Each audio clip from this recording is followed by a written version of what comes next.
नमस्कार मेरे प्यारे बच्चे, स्वागत आपका अनअकैडमी पर। मैं निखिल गोयल आप सभी के लिए एक बार फिर से वो ही एनर्जी के साथ, वो ही जोश के साथ आप लोगों को योद्धा बनाने के लिए अनअकैडमी के माध्यम से आप लोगों को सापेक्षिक वेग पढ़ाने के लिए बना हूं। उम्मीद करता हूं मेरे बच्चे, इससे पहले मैंने जो आपको पढ़ाया, समझाया, सिखाया, आपको अच्छे से समझ आया होगा और आप लोगों ने बेहतरीन तरीके से अपनी तरफ से भी प्रयास किया होगा।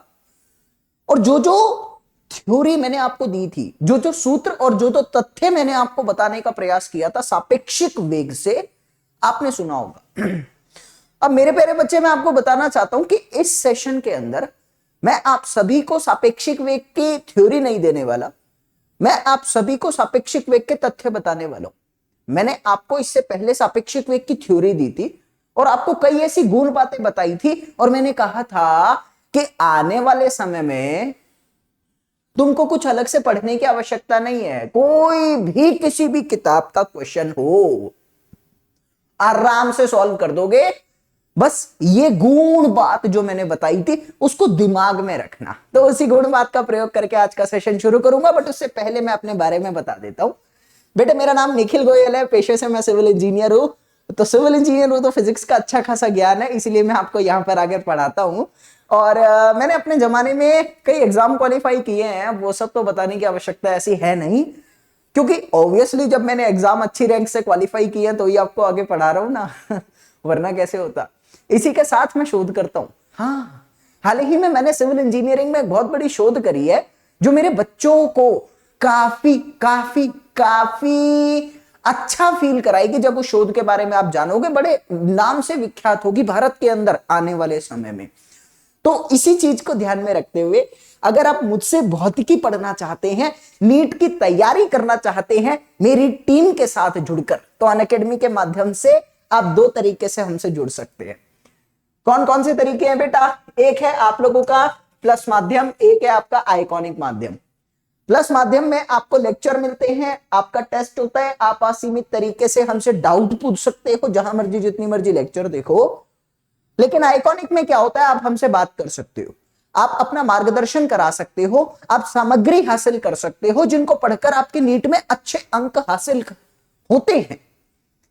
तो आइकॉनिक का मतलब जो बच्चा पहली बार तैयारी कर रहा है उसको आइकॉनिक की जरूरत है। और जिस बच्चे के घर में डॉक्टर हैं, जिस बच्चे के आस पड़ोस में गाइडेंस है, गाइड करने वाला है, तो आपको आइकॉनिक नहीं, आपको प्लस की जरूरत है। तो अपनी आवश्यकता अनुसार आप हमारे साथ किसी भी माध्यम से जुड़ सकते हैं।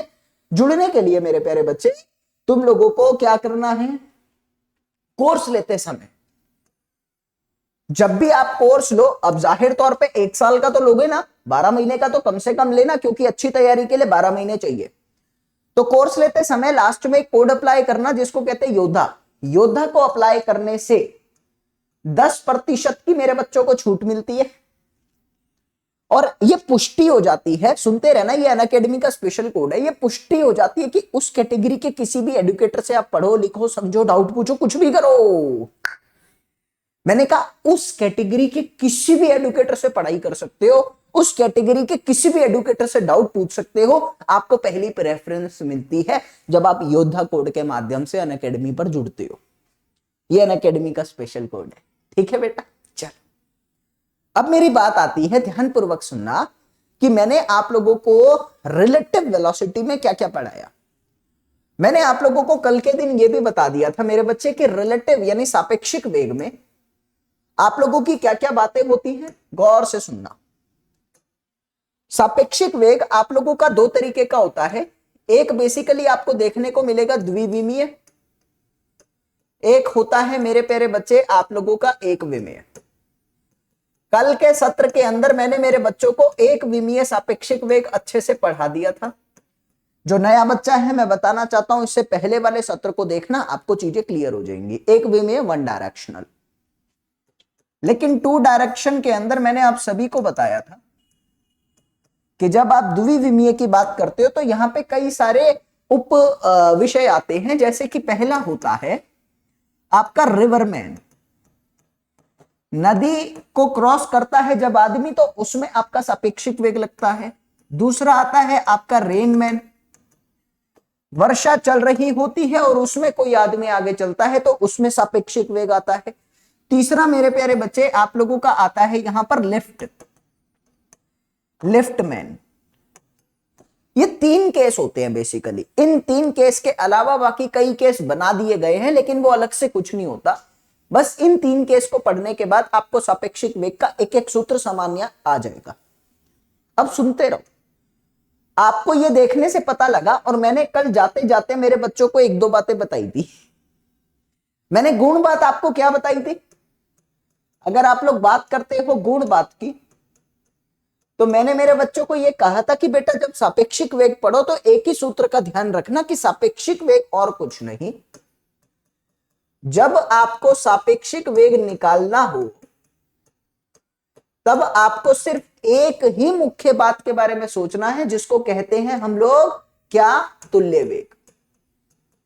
यानी सापेक्षिक वेग का जो मान होता है वो आपके तुल्य वेग के मान के बराबर होता है हमेशा। मैंने आपको बताया था, और मैंने इसी आधार पर जाते जाते कल के सत्र में एक प्रश्न भी कराया था, अगर तुम्हें याद हो, कि आप लोगों के पास दो बॉल है, एक गेंद इस दिशा में चल रही है 5 मीटर प्रति सेकंड की रफ्तार से, एक गेंद इसके लंबवत चल रही है। तो मैंने कहा था कि ए और बी का सापेक्षिक वेग क्या होगा।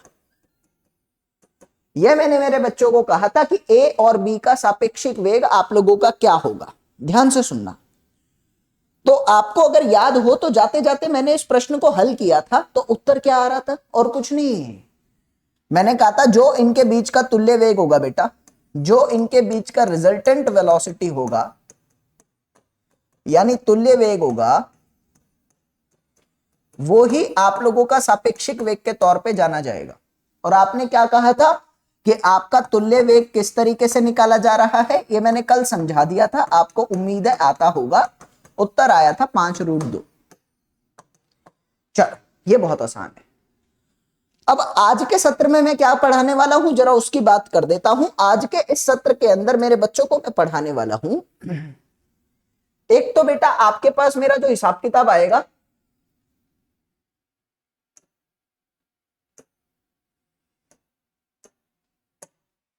वो आएगा रिवरमैन का। आज मैं आप लोगों को नदी और आदमी जो किस तरह से क्रॉस करता है वो पढ़ाऊंगा। दूसरा मेरे प्यारे बच्चे, अगर समय बच गया मेरे पास तो मैं आपको रेनमैन की प्रॉब्लम भी सॉल्व कराऊंगा। ठीक है, लिफ्ट शायद आज नहीं हो पाएगा, लिफ्ट अगले सत्र में पढ़ाऊंगा।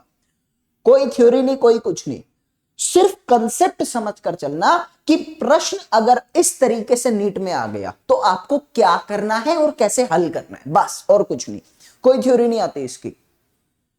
मुद्दे की बात यह आती है कि बस आप लोगों को यही देखना है कि मैं कैसे कैसे सॉल्व कर रहा हूं, और उसी के आधार पे आपको क्वेश्चन सॉल्व करने हैं, और कुछ नहीं होगा। ठीक है, चल शुरू करने से पहले दो तीन बातें पुनिश्चित कर देता हूं आप लोगों से। आपको मेरे प्यारे बच्चे ये चीज जरूर आनी चाहिए, आपको आज का सेशन शुरू करने से पहले ये पुष्टि कर देता हूं, सबसे पहले आप लोगों को त्रिकोणमिति आनी चाहिए। सापेक्षिक वेग करते हुए त्रिकोणमिति का बहुत उपयोग होता है, यानी साइन थीटा और कॉस थीटा और टेन थीटा आपको निकालना बेहतरीन तरीके से आना चाहिए, इसमें शक नहीं है। दूसरी बात आती है मेरे प्यारे बच्चे कि आप लोगों को एक सूत्र और ज्ञात होना चाहिए कि आपके रिजल्टेंट का फॉर्मूला क्या होता है, v1 square plus v2 square plus 2v1 v2 cos theta, जिसको हम लोग हिंदी माध्यम में क्या लिखते हैं मेरे बच्चे? हम लोग इसको एक नाम से जानते हैं जिसको बोला जाता है अध्यारोपण का सिद्धांत। क्या कहते हैं मेरे बेटे? इसको कहते हैं अध्यारोपण सिद्धांत, यानी इंग्लिश में इसको बोला जाता है प्रिंसिपल ऑफ सुपरपोजिशन। यहां तक आपको सबको क्लियर है? अब सुनना क्या हो रहा है। आपने कहा अब डायरेक्ट प्रश्न कराता हूं, बस प्रश्न करते हुए चीजों को समझना तो मजा आएगा। ठीक है, चलो शुरू करता हूं अपने सत्र को। बात आती है मेरे बच्चे, एक मिनट का पेशेंस।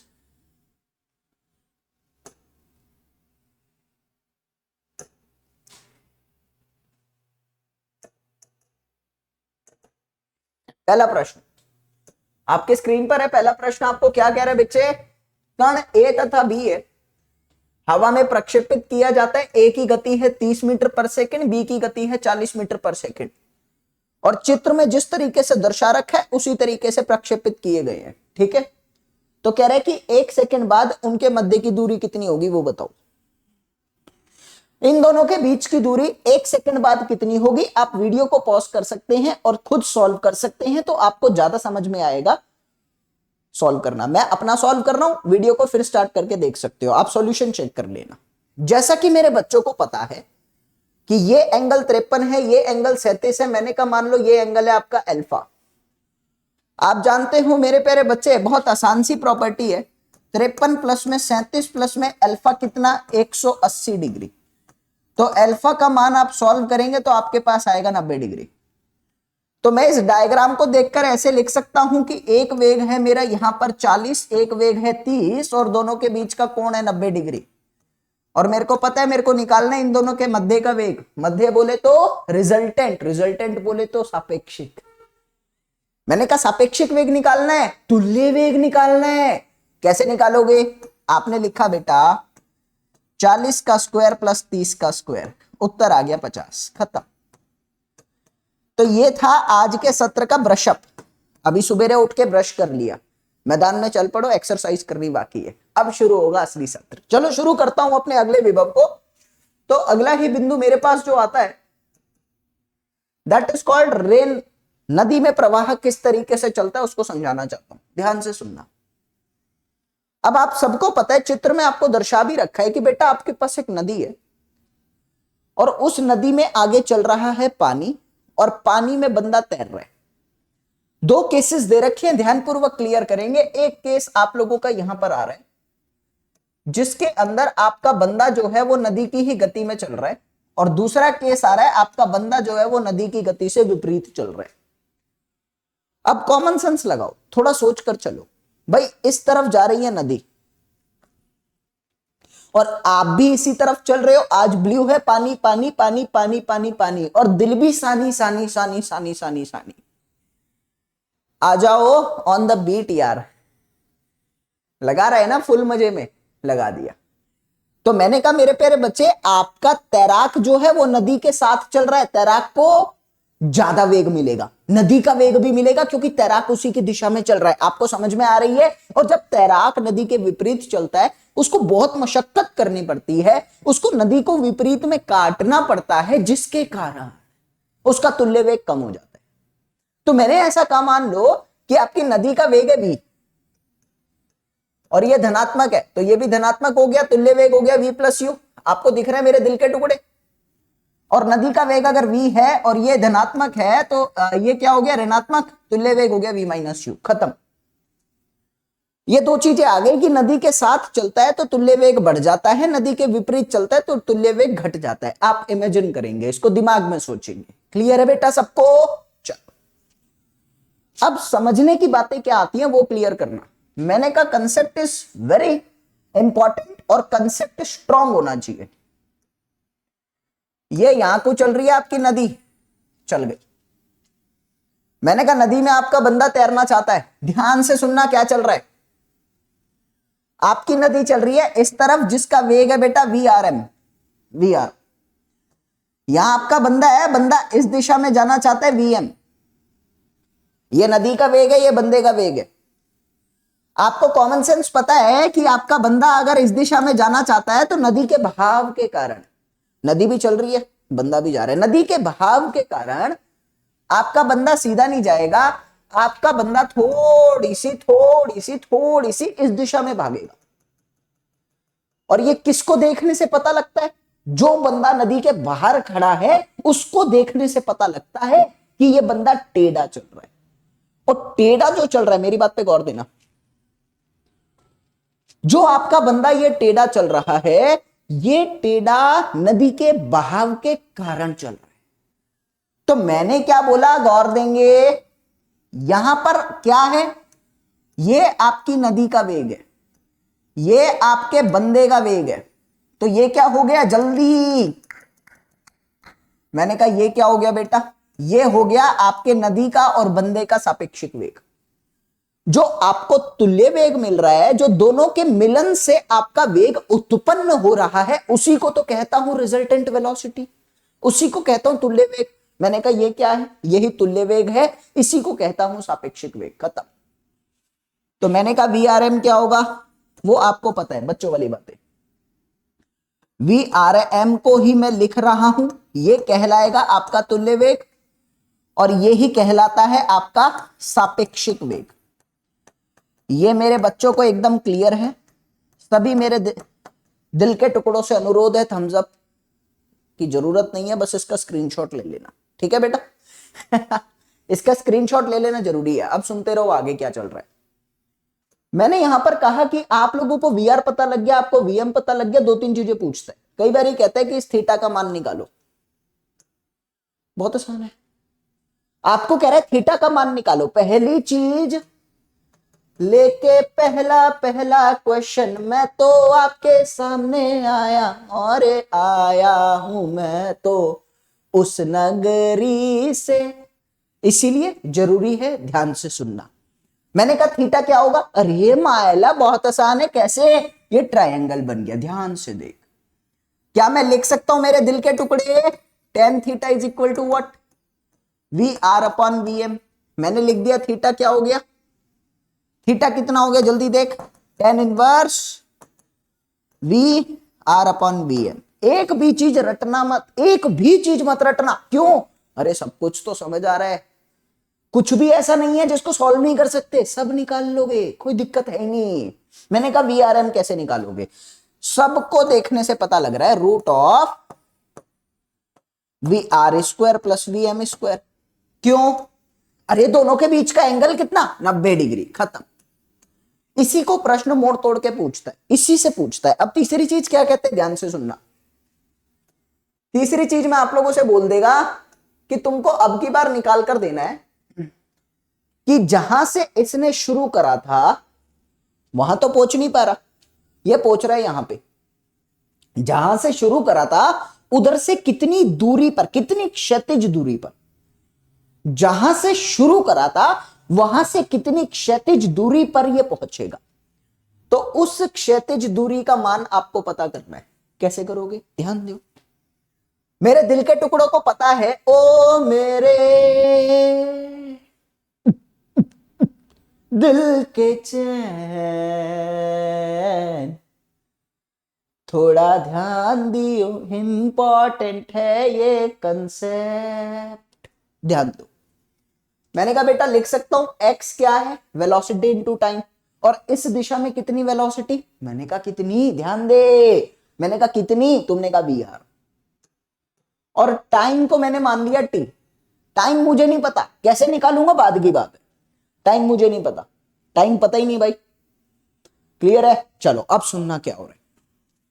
तुम्हें मैंने कहा मान लो, क्वेश्चन में दे दिया, क्वेश्चन में दे दिया तुम्हें, मैंने कहा मान लो इस नदी की चौड़ाई है d किलोमीटर, इस नदी की चौड़ाई है d, और आदमी चल रहा है कितने से, आदमी कितने से चल रहा है, ऊर्ध्वाधर दिशा को कितने वेग से पान कर रहा है, मैंने कहा VM से। चल रहा है कि नहीं चल रहा, ऊर्ध्वाधर दिशा में लंबाई चौड़ाई किस दिशा में, ऊर्ध्वाधर दिशा में, और d की दिशा में किस वेग से चल रहा है, VM से चल रहा है। क्या मैं लिख सकता हूं इस नदी को पार करने के लिए कितना समय लगेगा, तुमने कहा बिल्कुल। आपने कहा बच्चे क्या, इस नदी को पार करने के लिए उसको लगाए गए समय का मान होगा डिस्टेंस अपॉन वेलोसिटी, और वेलोसिटी होगी आदमी की। क्यों, क्योंकि ऊर्ध्वाधर दिशा में आदमी चल रहा है। क्लियर है, तो मैं क्या लिख सकता हूं, इस टी की जगह उठा के ये लिख दो, खत्म।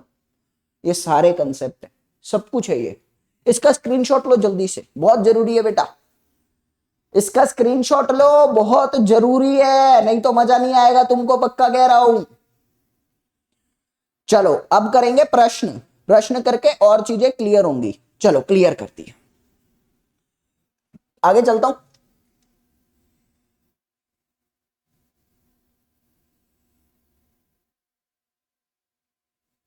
स्क्रीनशॉट ले लिया था ना तुमने, स्क्रीनशॉट ले लेना इसका, ठीक है। आगे चलता हूं। मैंने कहा मेरे बच्चे पहला प्रश्न, और लेके पहला पहला प्रश्न मैं तो आया आपके पास, आया दादू मैं तो उस नगरी से। शुरू करो बेटा। क्या कह रहा है, ध्यान से सुनना। कह रहा है 400 मीटर चौड़ी नदी है, 2 मीटर प्रति सेकंड के प्रवाह से वेग चल रहा है नदी का पानी। एक नाव पानी के सापेक्ष 10 मीटर प्रति सेकंड की रफ्तार से लंबवत दिशा में चलाई जाती है। डायग्राम क्या है, ऐसा। यह नदी का वेग है आपका 2 मीटर प्रति सेकंड। एक नाव इस दिशा में 10 की चाल से चलाई जा रही है। तुम्हें क्या बोला जा रहा है, तुम्हें बोला जा रहा है दूसरे किनारे पर नाव द्वारा लिया गया समय ज्ञात करो। दूसरे किनारे पर पहुंचने के लिए कितना समय लगा रहे, चौड़ाई कितनी है, माला इतना आसान था क्या। चौड़ाई 400, आपने लिखा समय कितना होता है बेटा 400 चौड़ाई हो गई। इस दिशा में इस दिशा में वेग कितना, चौड़ाई की दिशा में वेग कितना 10, मैंने लिखा 40 से। पहला प्रश्न खत्म। दूसरे पर मैं लिख सकता हूं मेरे दिल के टुकड़े, सामने स्थित किनारे से नाव जल प्रवाह के कारण कितनी विस्थापित हो जाएगी। अब कह रहा है कि नाव यहां तो पहुंचेगी नहीं, ऑब्वियसली नाव यहां जाएगी, तो कह रहा है कि इसका मान कितना है, सामने किनारे से कितनी विस्थापित हो जाएगी, नाव कितनी दूर पहुंचेगी। तो आपको पता है बेटा x का मान हो जाएगा वेलोसिटी ऑफ रिवर इनटू समय। मैंने कहा वेलोसिटी ऑफ रिवर इनटू समय, बोले तो 80 मीटर। खत्म। मुश्किल आ रही है क्या, एक भी चीज अगर मुश्किल आए तो सुन लियो, आपको पता रिकॉर्डेड है। तो सुनना क्या है, जो भी मुश्किल आए मेरे दिल के टुकड़े घबराना नहीं है, क्योंकि मैं क्या हूं, तुम्हारा दोस्त। ऑफलाइन कमेंट कर दियो, दिन में लेक्चर होगा ना उसमें सब बता दूंगा। अभी दिन में 2 बजे भी लेक्चर होगा, सब बता दूंगा। इसलिए ऑफलाइन कमेंट पक्का कर देना, नहीं तो मजा नहीं आएगा। ठीक है ना बेटा। चल, तीसरी चीज में कह रहा है वास्तव में नदी की धारा के साथ किस दिशा में गति करेगी। अच्छा, नदी की धारा के साथ निकालनी है दिशा। ध्यान से सुन, ध्यान से। मैंने कहा नदी की धारा के साथ दिशा निकालनी है। तुम्हें क्या करना है, नदी की धारा के साथ, यानी ये है आपकी नदी की धारा, ये आपके नाव की, ये आपको एंगल निकालना है।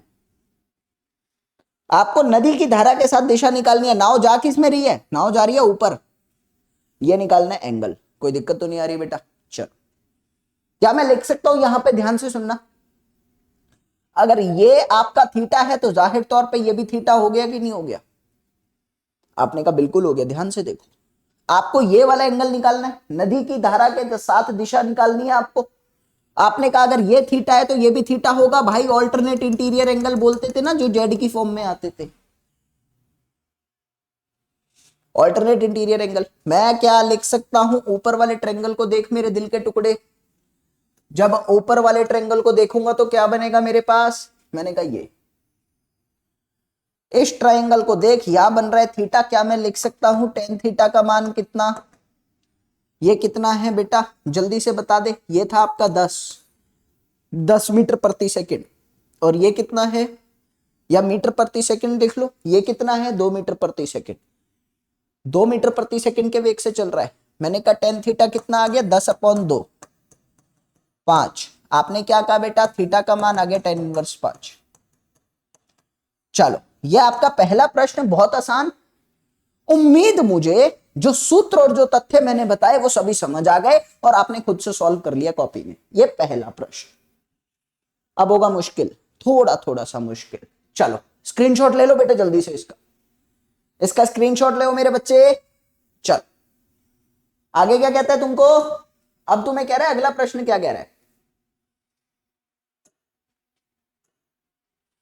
एक आदमी जल में, स्थिर जल में 5 किलोमीटर प्रति घंटे के दर से तैर सकता है। स्थिर जल में इतने घंटे से तैर सकता है। 1 किलोमीटर चौड़ी नदी 3 किलोमीटर प्रति दर के प्रवाह से वेग कर रही है। आदमी नदी के दूसरे किनारे पर प्रारंभ बिंदु से ठीक विपरीत बिंदु पर पहुंचना चाहता है। क्वेश्चन को समझना अच्छा है। अब सुन क्वेश्चन क्या कह रहे हैं।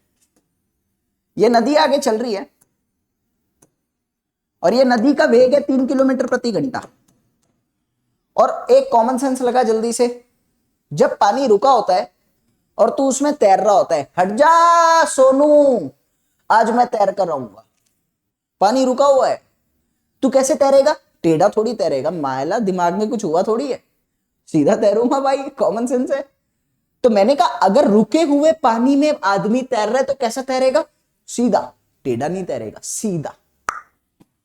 तो मैंने कहा सीधा कितनी चल सकता है आदमी? सीधा कितने वेग से चल रहा है आदमी? 5 के वेग से। आदमी यहां से यहां 5 की गति से जा सकता है।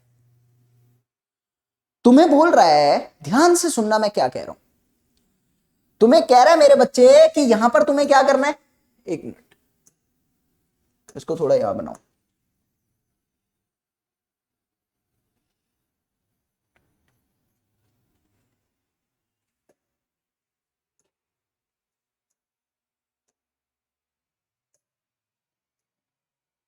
ये आदमी सीधी दिशा में 5 की गति से तैर सकता है। कह रहा है कि अगर ये ए बिंदु से शुरू करता है तो ठीक इसके विपरीत बिंदु पे पहुंचना चाहता है, यहां पहुंचना चाहता है वो बंदा, किसी भी हालत में यहां पहुंचना चाहता है, ध्यान से सुन। लेकिन तुम्हें पता है कि अगर वो सीधा चलता है, अगर वो सीधा चलता है तो वो सीधा पहुंच नहीं पाएगा कभी भी, वो हमेशा नदी के प्रवाह के कारण आगे पहुंच जाएगा। अगर वो सीधा चलता है तो वो आगे पहुंचेगा, अगर उसको सीधा पहुंचना है तो पीछे से चलना पड़ेगा। समझ आ रही है कि नहीं आ रही? समझ आ रही है कि नहीं आ रही? जल्दी बता।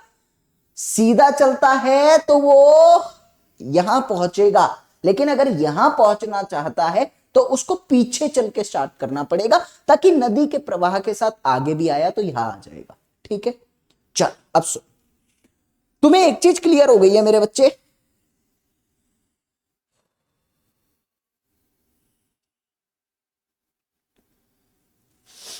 कि आप लोगों का आदमी कैसे चलेगा? आप लोगों के आदमी को ऐसे चलना पड़ेगा, इस दिशा में चलना पड़ेगा, ताकि आपका आदमी नदी के वेग के साथ चलता चलता चलता चलता यहां पहुंच जाएगा। कोई दिक्कत तो नहीं आ रही? जल्दी से ये चीज क्लियर होनी चाहिए आप लोगों को, हर एक चीज, जब भी मजा आएगा। चलो, अब आपको बोल रहे हैं कि आपका आदमी किस गति से तैर सकता है? आपका आदमी किस गति से तैर सकता है?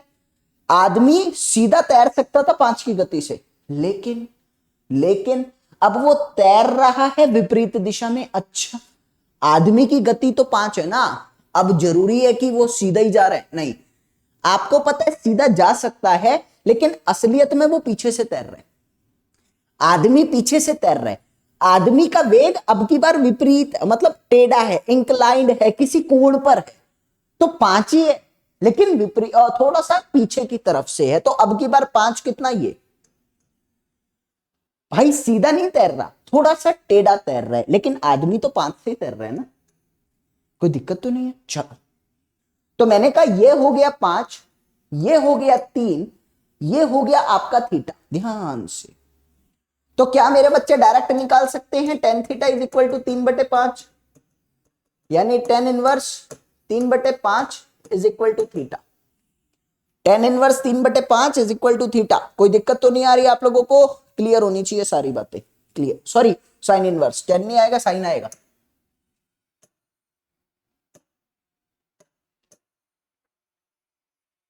साइन आएगा भाई। क्यों आएगा? ध्यान से सुन लो, ये थीटा है, ये परपेंडिकुलर है, ये हाइपोटेन्यूज है, लंबवत अपॉन में कर्ण, लंबवत अपॉन में कर्ण। साइन थीटा लगाया 3/5, यानी साइन इनवर्स 3/5, थीटा का मान 37 डिग्री। कल मैंने आपको बताई थी ये बात, 37 डिग्री आ रहा है। लेकिन सुन, अभी क्वेश्चन में बोल रहा है कि दिशा होनी चाहिए नदी के साथ, ये पूरा एंगल निकालना है, नदी के साथ दिशा बतानी है। मैंने कहा ये थीटा है तो ये 90 डिग्री ऐड कर देता हूं, पूरा एंगल कितना हो जाएगा? 90 प्लस थीटा। ध्यान से देख, 90 प्लस थीटा, आपने लिखा टोटल थीटा हो जाएगा आपका 90 प्लस 37, 127 डिग्री। तो यानी नदी के साथ 127 डिग्री पीछे से शुरू करेगा तो जाकर वो ठीक उसी बिंदु पर जाकर रुक जाएगा, कोई दिक्कत नहीं। आदमी का परिणामी वेग क्या होगा? आदमी का परिणामी वेग पूछ रहा है ना, तो आदमी का परिणामी वेग तो बहुत आसान है। अब की बार कह रहा है बेटा ये कितना होगा, ये मान आपको निकालना है x। आप लिख सकते हो यहां पर पाइथागोरस थ्योरम लगा के, क्या आप डायरेक्टली लिख सकते हो बेटा X square is equal to 5 का स्क्वायर माइनस 3 का square, X is equal to 4। देखो ये सबको आता है, ये मेरी बच्चों की नीट की तैयारी कर रहे हो तो बेसिक बेसिक चीजें आपको आनी चाहिए। इस ट्रायंगल के अंदर पाइथागोरस थ्योरम लगा दो, जब आप पाइथागोरस थ्योरम लगाओगे काम हो जाएगा। आपने कहा बिल्कुल सही है। तीसरा प्रश्न सुनना, कह रहा नदी को पार करने के लिए कितना समय लेगा। अरे यार बहुत आसान है, कितनी चौड़ी है नदी, 1 किलोमीटर। ये देख 1000 मीटर नदी चौड़ी है, 1 किलोमीटर नदी चौड़ी है, और आदमी इस दिशा में कितने वेग से चल रहा है, 1 किलोमीटर ऊर्ध्वाधर हो गया, ऊर्ध्वाधर दिशा में कितने वेग से चल रहा है, आपने अभी निकाला 4 के वेग से। क्या आप लिख सकते हो लिए गए समय का मान क्या होगा, क्या आप लिख सकते हो समय क्या होता है, दूरी अपॉन गति 1/4, तो मैंने कहा लगभग 15 मिनट। ये सब आपको आता है, बच्चों वाली बातें खत्म। चलो समझ आ गया। सिर्फ ध्यान क्या रखना था, पूरे प्रश्न में कंफ्यूजन कहां थी वो भी सुनो। पूरे प्रश्न में कंफ्यूजन यही थी कि आपका आदमी जो है अब की बार पीछे से चल रहा है, तो आपका आदमी का वेग जो है वो पीछे वाला आएगा, पीछे वाला जो है वो 5 आएगा। बच्चे सीधा लगा देते हैं, गलती वहां हो जाती है। ठीक है, बाकी तो समान था, ये क्लियर है। ठीक है, स्क्रीनशॉट लो जल्दी से इसका। ओके आगे चलता हूं। मैंने कहा मेरे बच्चे अगला प्रश्न क्या कहता है, यह भी अच्छा प्रश्न है, ध्यान से देखना। कह रहा है एक आदमी जल प्रवाह से थीटा कोण पर यू वेग से बहती नदी, एक आदमी जल प्रवाह से थीटा कोण पर यू वेग से बहती नदी में कूदकर नदी को पार करना चाहता है। अब यहां बदल दी चीजें। तुम्हें बोला जा रहा है मेरे बच्चे कि यह नदी बह रही है, और जो आदमी है वो आदमी नदी में कैसे कूद रहा है, नदी की दिशा से थीटा कोण पर यू वेग से बहती नदी। ये नदी का वेग कितना, यू, और यहां से थीटा कोण पर आदमी कूद गया, ये आदमी है। यहां से थीटा कोण पर आदमी कूद गया, मैंने आगे पढ़ा नहीं है, अभी पढ़ूंगा। तो कह रहा है कि अगर ठहरे हुए जल में v चाल से तैर सकता है तो धरातल के सापेक्ष कुल वेग का ज्ञात कीजिए कितना है। बहुत आसान है, ध्यान से देखो आप प्रश्न को। आपको बोला गया है मेरे प्यारे बच्चे, यदि वो ठहरे हुए जल में v वेग से तैर सकता है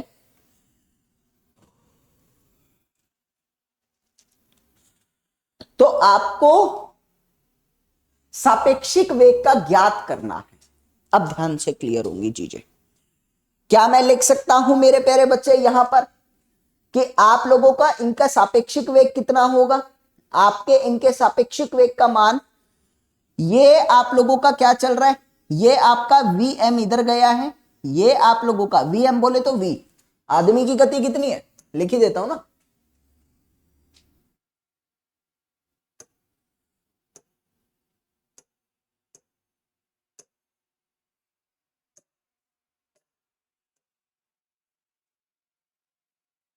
आदमी की गति आपको गिवन है v है, नदी की गति कितनी है मेरे बच्चे, u है। अब जाहिर तौर पे जब आदमी ऐसे गया है, नदी ऐसे चल रही है, तो उसका तुल्य वेग कितना, इस दिशा में। भाई तुल्य वेग तो ऐसे ही जाएगा, कोई दिक्कत तो नहीं है। चलो अभी क्लियर है। तो अब आपको एक बात तो पता है मेरे बच्चे कि आप लोग यहां से लिख सकते हो कि आपका आदमी का वेग क्या होगा, यहां पर आपके आदमी का तुल्य वेग क्या होगा। भाई मेरे को पता है ये v है, ये u है, ये चल रहा है, अभी ध्यान से देखना, ये ऐसे आ रहा है v, ऐसे आ रहा है u, और इनके बीच का आ रहा है थीटा। क्या मैं लिख सकता हूं तुल्य वेग कितना बेटा, भाई फॉर्मूला लगाओ ना, v square plus u square plus 2vu cos theta, खत्म। सिंपल फॉर्मूला लगाओ ना, कोई दिक्कत ही नहीं है यहां पर, तो आप लोगों को बिल्कुल क्लियर है। चलो अब आगे चलते हैं। मैंने कहा अगले में कह रहे, ये क्लियर है ना, ये v है, ये u है, दोनों का तुल्य कितना होगा। अरे डायग्राम से देखो ना, आपको पता है तुल्य बीच में जाएगा, और वो तुल्य आपने फॉर्मूले से निकाल दिया। अब दूसरे में क्या कह रहा है, कह रहा है कि आदमी वास्तव में किस दिशा में गति करता है, आदमी की वास्तविक दिशा निकालनी है। वास्तविक दिशा बोले तो ये मान लो फाई है, भाई रिजल्टेंट जो भी वास्तविक आ रहा है वो तो रिजल्टेंट है ना, वास्तविक तो वास्तविक कितनी दिशा में तय करता है वो निकालो, फाई निकालना है तुमको। तुम कैसे निकालोगे मेरे प्यारे बच्चे? आप यहां से लिख सकते हो, ध्यान से देखना। मैंने कहा फाई निकालने के लिए मैं एक ट्रायंगल का सहारा लूंगा। मुझे एक चीज तो पता है कि अगर मैं अपने v को रिजॉल्व करता हूं तो v आ जाएगा मेरे पास, एक तरफ v साइन थीटा, एक तरफ v कॉस थीटा। इसको आगे तक ले गया और मैंने कहा ये यहां पर पूरा क्या है, v साइन थीटा के बराबर है। और ये नीचे क्या है, एक तो v कॉस थीटा, एक नदी का वेग। दोनों वेगों का जोड़ होगा ना, समान दिशा में अगर चलते हैं तो दोनों का जोड़ होता है। एक हो गया v साइन थीटा, एक v cos theta plus u। मैंने कहा मेरे बच्चे बिल्कुल सही है। क्या मैं लिख सकता हूं यहां इस ट्रायंगल के अंदर, ध्यानपूर्वक देखना, ये ट्रायंगल, ये ट्रायंगल, ये ट्रायंगल और ये ट्रायंगल, क्या मैं इसके अंदर स्पष्ट तौर पे लिख सकता हूं tan फाई किसके बराबर?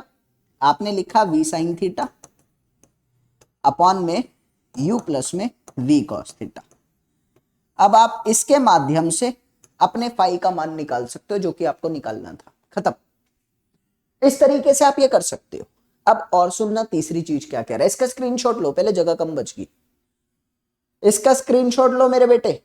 चलो आगे क्या कह रहा है उसको ध्यान से सुनना। तुम्हें बोला जा रहा है अब की बार तीसरे में, यदि नदी की चौड़ाई d है तो प्रारंभिक बिंदु के सम्मुख स्थित दूसरे किनारे पर कितनी दूरी पर वास्तव में पहुंचेगा। आपको बोला गया है, आपको निकालना गया है बेटा, आपको निकालना गया है। आपको कह रहा है कि प्रारंभिक बिंदु के सन्मुख स्थित दूसरे किनारे पर बिंदु, यानी यहां से शुरू करा था, इसके सन्मुख एक बिंदु हो गया बी। आदमी पहुंच रहा है मान लो यहां पर सी पर, तो कह रहा है कि बी से सी तक की दूरी का मान ज्ञात करो कितना है। बहुत आसान है यार, आप लिख सकते हो बेटा x इज इक्वल टू में what, x is equal to what, ध्यान से देख। मैंने कहा u प्लस में v cos theta into T. क्या कर दिया सर? बेटा तुल्य वेग कितना? अभी मैंने बताया क्षैतिज दिशा में तुल्य वेग कितना। एक तो नदी का वेग, एक आदमी का भी तो वेग है क्षैतिज दिशा में, आदमी का भी तो वेग है। तो तुल्य वेग क्षैतिज दिशा का 2 हो गया, u प्लस में v cos थीटा। तुमने लिखा समय, समय कैसे निकालता हूं? मेरे को पता है बेटा दूरी कितनी है d, कह रहा है चौड़ाई d है, ये कितना है d, और इस दिशा के वेग का मान कितना? d वाली दिशा में, ऊर्ध्वाधर दिशा में वेग कितना है? v sine theta. क्या मैं लिख सकता हूं? बिल्कुल। आपने यहां पर लिखा x is equal to U plus में v cos theta into D upon v sine theta. Clear है? चलो मैं आपको बताना चाहता हूं मेरे दिल के टुकड़े, हो सकता है आपको मुश्किल लग रहे हो सकता है मुश्किल लग रहे हो, लेकिन मैं आपको नीट की तैयारी करा रहा हूं, मैं आपको एनसीईआरटी नहीं पढ़ा रहा। और एक बार ही मुश्किल लग रहे हो, जो भी समझ नहीं आ रहा ऑफलाइन कमेंट जरूर करना, मैं आपको वीडियो में दोबारा समझाऊंगा, दिन में 2 बजे आऊंगा। लेकिन सुनो, अभी ये जो क्वेश्चन करा रहा हूं ना, लिख के ले लो। सापेक्षिक वेग के विषय से एक प्रश्न भी इससे मुश्किल नहीं आ सकता। डिजिट अलग हो सकती है, इससे बाहर नहीं आ सकता। सब कुछ सापेक्षिक वेग का नीट के आधार पर मैं प्रोवाइड कर रहा हूं, इससे बाहर कुछ नहीं। एक एक चीज को समझ कर चलो बस आप, ठीक है? अब की बार प्रश्न थोड़ा मुश्किल है, ध्यान देना, स्क्रीनशॉट ले लो। अब प्रश्न कहता है आपको, बड़ा प्यारा प्रश्न है भाई, बहुत प्यारा। कह रहा है कि एक नाव है, नदी के सापेक्ष u वेग से n गुना कम वेग v से गति करती है। एक नाव है जो कि नदी के सापेक्ष चल रही है, लेकिन जो नदी का वेग है वो थोड़ा कम है।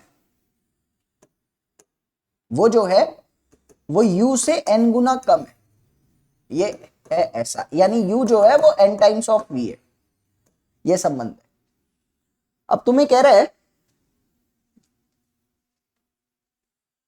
तो न्यूनतम अपवहन के लिए नाव के वेग का, नदी प्रवाह की दिशा, नाव के वेग का नदी प्रवाह की दिशा से बनाया गया कोण क्या होगा? बड़ा प्यारा प्रश्न है, नीट की सोच से बहुत ऊपर है, लेकिन फिर भी समझाता हूं।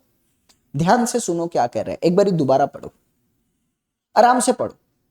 तुम्हें बोला गया एक नाव जो है वो नदी के सापेक्ष, नदी के वेग u से, यानी नदी का वेग है u, उसके वेग u से n गुना कम वेग से v गति से प्रवाहित करती है। यानी आपकी नदी के अंदर जो बोट है उस नाव का वेग है v और आपके नदी के वेग से n गुना कम है, ठीक।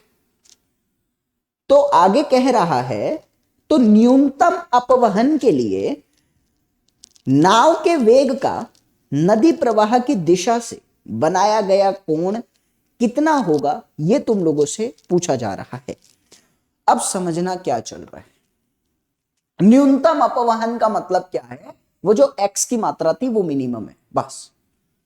आपको पता है मेरे बच्चे ये नदी चलती है, आपकी नदी के अंदर आपका ऑब्जेक्ट कैसे जाएगा? ध्यान से सुनना, या रुक जाओ मैं इसको वैसे करवा देता हूं। मैंने कहा ये आपकी नदी चल रही है, आपकी नदी के अंदर आपका ऑब्जेक्ट कैसे जाएगा? ये मान लीजिए मिनिमम अपवहन का मतलब है x की मात्रा बिल्कुल कम। मैंने कहा मान लो आपकी नदी के अंदर जो नाव है वो इस दिशा में जा रही है v वेग के साथ, जिसने ऊर्ध्वाधर दिशा के साथ थीटा कोण बना रखा है। अब तुम कहोगे सर मैंने इस दिशा में क्यों लिया, इसमें क्यों नहीं लिया? तुम्हारा भी तो सेंस आएगा, कॉमन सेंस लगाओ। तुम्हें पता है कि x की मात्रा सबसे कम से कम रखनी है। अब x की मात्रा को कम करने के लिए क्षैतिज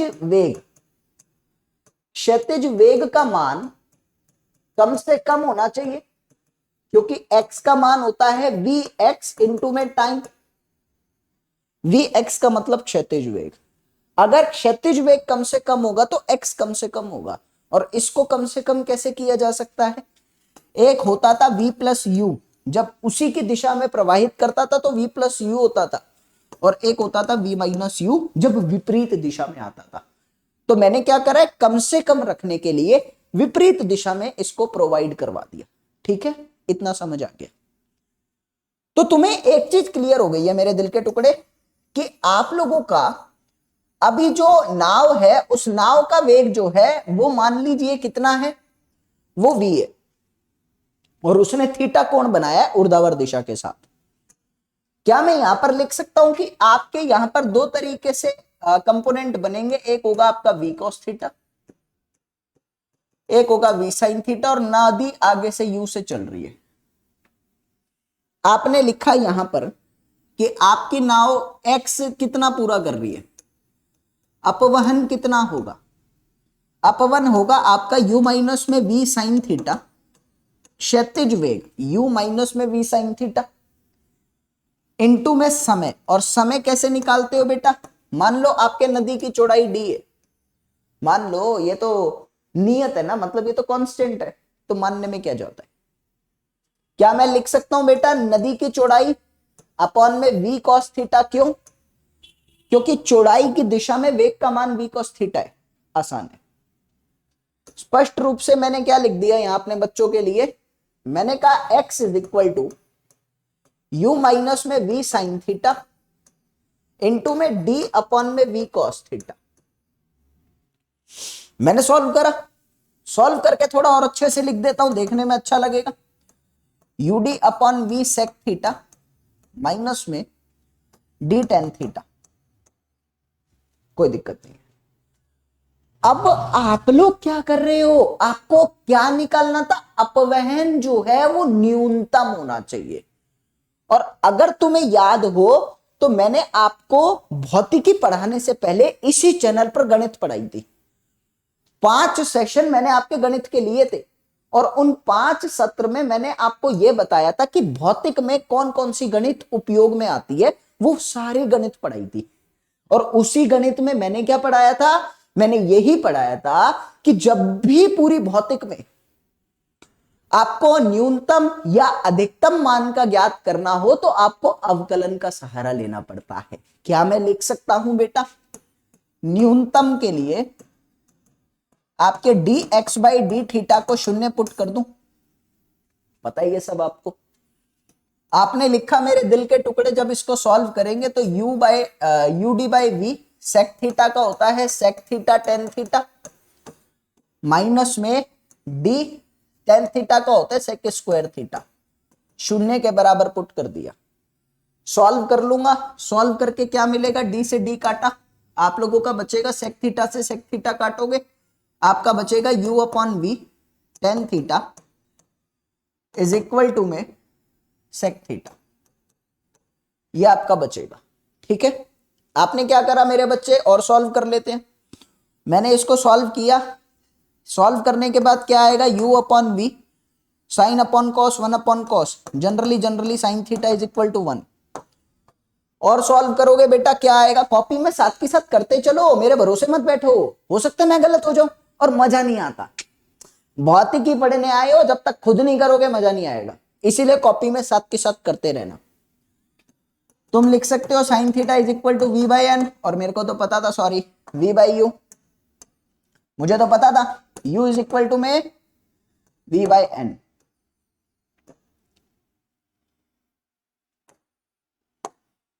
n इंटू वी, ये पता था आपको। क्या आप लिख सकते हो v बाई यू किसके बराबर, 1 बाई एन के।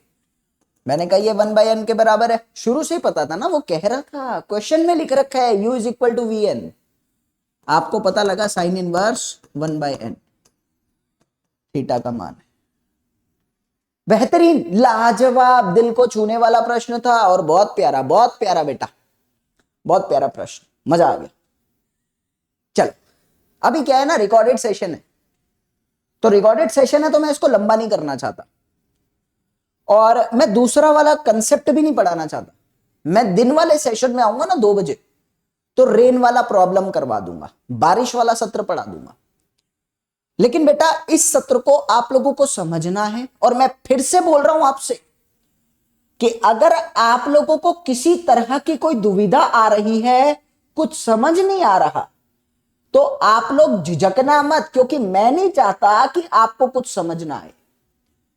मैंने इतनी मेहनत करी है तो मैं चाहता हूं मेरे बच्चों को क्लियर हो, तो इसीलिए ऑफलाइन कमेंट जरूर करना, वीडियो को लाइक करना, क्योंकि मैं बहुत अच्छा कंटेंट आपको दे रहा हूं।